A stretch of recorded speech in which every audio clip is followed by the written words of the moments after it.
بسم اللہ الرحمن الرحیم۔ قرآن کی اہمیت اس کے الفاظ سے بھی زیادہ ہیں۔ اس کا اثر مومنین کے دلوں اور زندگیوں میں محسوس ہوتا ہے۔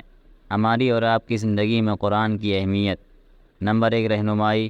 قرآن مومنین کے لیے ایک رہنما کا کام کرتا ہے، زندگی کے مختلف پہلوؤں پر حکمت اور رہنمائی فراہم کرتا ہے۔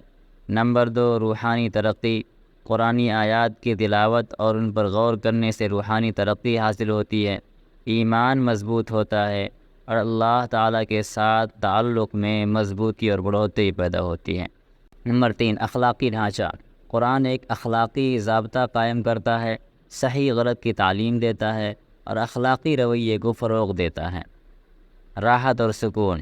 قرآن مشکل اور پریشانی کے وقت سکون، راحت اور امید پیش کرتا ہے۔ حکمت اور علم۔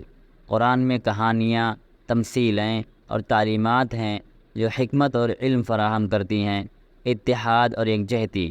قرآن دنیا بھر کے مسلمانوں کو متحد کرتا ہے، برادری اور مشترکہ اقدار کا احساس پیدا کرتا ہے۔ ذاتی تبدیلی۔ قرآن کی تعلیمات ذاتی تبدیلی کی ترغیب دیتی ہے، خود غور و فکر، خود کی بہتری اور تزکیہ نفس کی حوصلہ افزائی کرتی ہے۔ یاد رکھیں، قرآن کی اہمیت اس کے الفاظ سے کہیں زیادہ ہیں۔